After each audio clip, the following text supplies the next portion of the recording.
I saw last night a video with me almost 28 years ago, I think. I was younger than now, and handsome. So, but the video was with you guys from Open Arms, and it was very interesting to remember, have good memories with you. At that time, we were working in a charity, Vestea Bună, in Cristian, and we were helping people and here in the area, in the country, and also in the Republic of Moldova. At that time, you was bringing some supplies from England, and we were loading some lorries and went in Moldavia, Romania, Moldavia, and also in the Republic of Moldova. From that time, we have connection almost every year. No, every year, till the pandemic was coming. And the collaboration, connection was very, very good. We make friends. We came also in England, making friends there also. And I remember also you helping us with the building of the church, which was opening in '96. And now even we are getting, I don't want to say older, but have the VAT is increasing. The age for VAT is increasing. Even now, the same friendship is connecting us, and we are very grateful because you've done a very good work through the years here. Even I remember when you came with your youth in the camp in Salvamont at that time, and the rain was through your pants. I remember was nice. I remember also the trip in Moldavia with some of you. So I'm very grateful to you and to God because through the years our friendship was not decreasing but was increasing and make it stronger. So God was using you to work here in Romania with us, and we are very grateful for that. My parents taught me, and many people was taught like that. I think also like if you have something to share with others, don't be selfish. So that is the reason why we went at that time in Moldavia. That is the reason why we help now the people of Ukraine, which are in big need. Since the war began in February, we were concerned how we can help there, and I have a lot of connection there because I'm from Moldavia. We have a lot of connections. So I phoned them. I asked how we can help because we have a transport company with coaches and minibuses. So I said we can take people because many cross the border with few luggages, you'll see, and how we can help them. So I went first with my minibus there in 1st of March, I think, something like that, to help some families to come in Romania.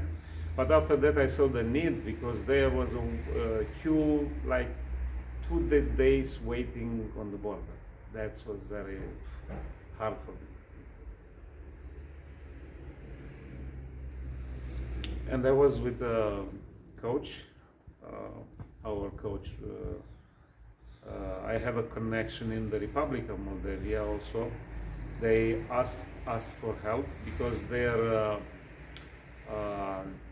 their church was full with people. They have no space to have them anymore. So they asked us to somebody help us somehow to take some refugees. And we said, okay, we'll go. I asked the church, I need 1,200 euros for that trip. I knew the costs and how much we need. So I asked the church, and some people says, I don't think that you'll have so much money. In 5 hours we get the money. Yeah, praise God. And we went there to Palanca, near the border near south of Republic of Moldova. Palanca is 30 miles from Odessa. And there I had a connection volunteer which was waiting for us. Also there we met other coaches from the Romanian government. They sent there. Also one from Netherlands, one from Germany, one from Poland. They are waiting for people. So we were there also, and we had 49 refugees, and was a real adventure with them to come crossing the border with passport, biometrics, no biometrics, kids, dogs, cats, all things like that. But you understand, people are people, and we are willing, we want to help them. So we arranged here at the church to have them all accommodated for a few days, because all of them, we helped them also with the transportation to go in Europe.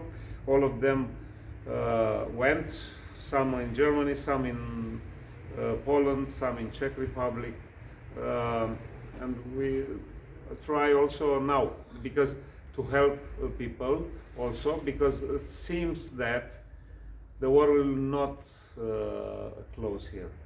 Seems that will continue.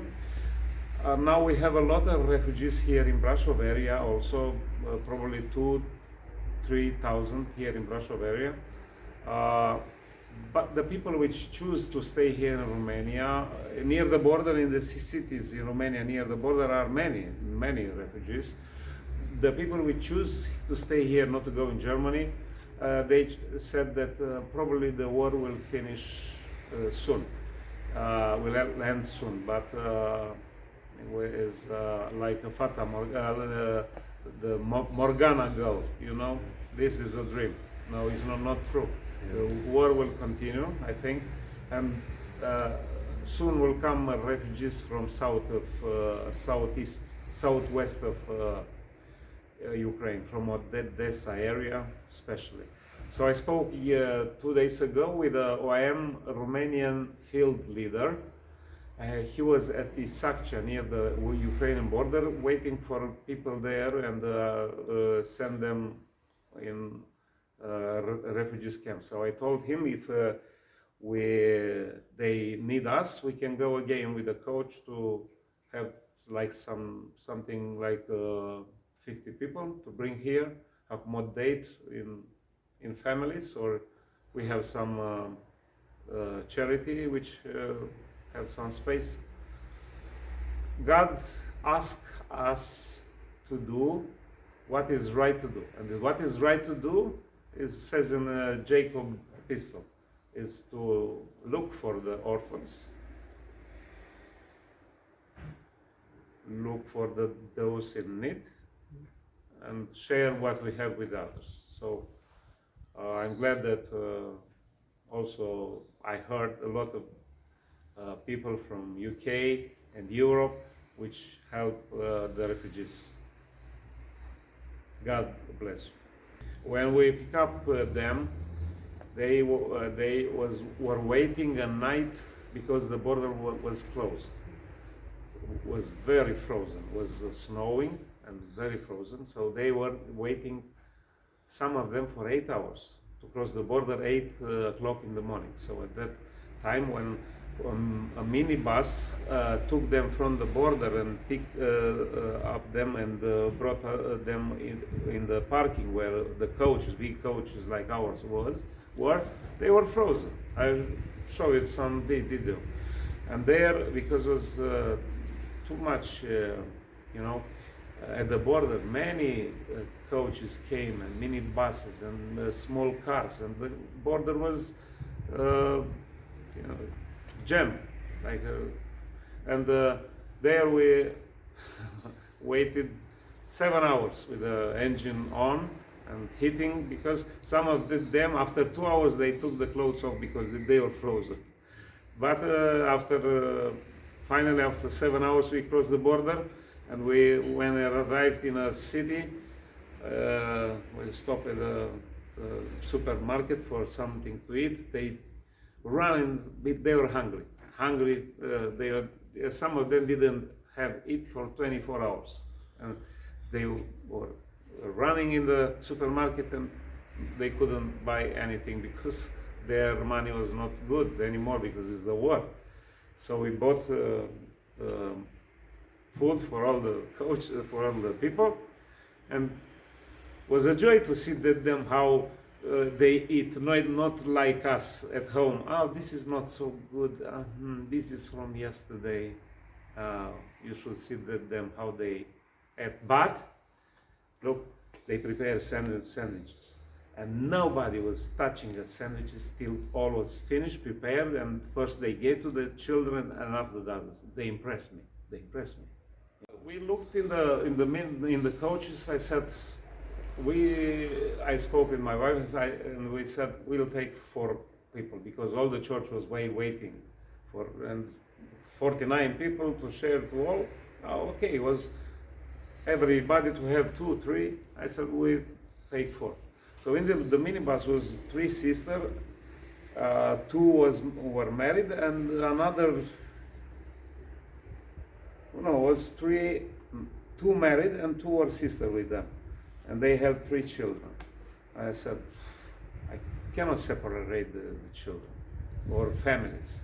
So I called Dodo and said, I don't come with 4, I came with 7. She said, okay, 7, take 7. And we arrived here.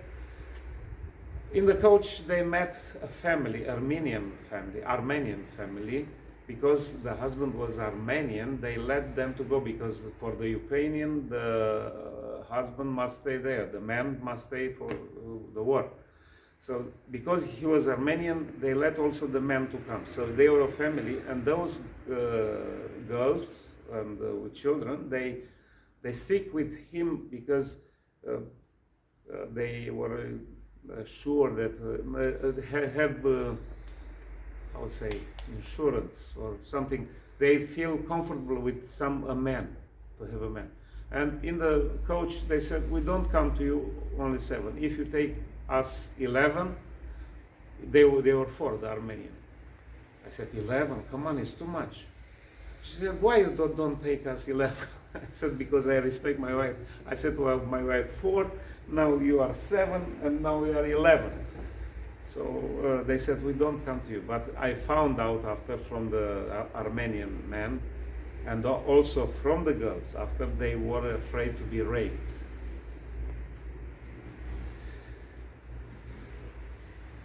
So we arrived to the church, and there we said, I said, if you don't want to come 7 to me, okay, you go where you want. All the people there trying to split them somehow, but they couldn't because they stick together. What you can do? And after half an hour, they was discussing. I said, okay. In that time, I told my wife, nobody is coming to us. So they went to sleep. It was 1 at night, 1 o'clock in the night. They went to sleep. And finally, after half an hour discussing with people there, trying to split them and to go to a family, I said, okay, I ask you all 11 to come to me. Oh yes, we come. So we have all 11 here. Were 7 children and 6 adults. 7, 6? No, we're working. 5 adults. 5 adults with 6 children. 11 all. And we have them for 4 days.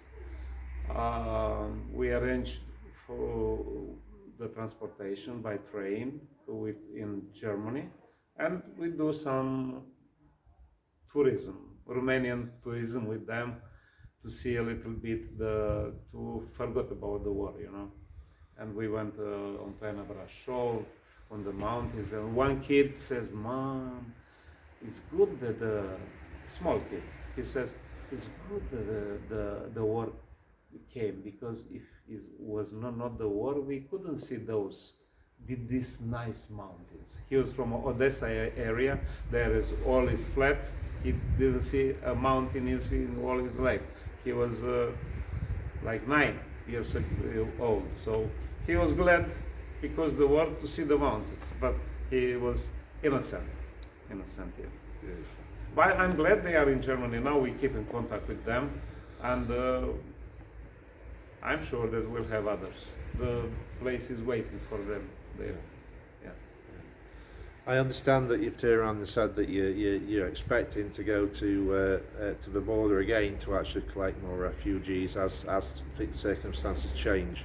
I know you're on standby, but it's just a matter of when the need is there, you just go. Even if tomorrow they will ask me to go, the next day we go to bring. We are willing to do that. It's human, it's not fantastic. We found out that the evangelization work is not working like 30 years ago. People coming harder,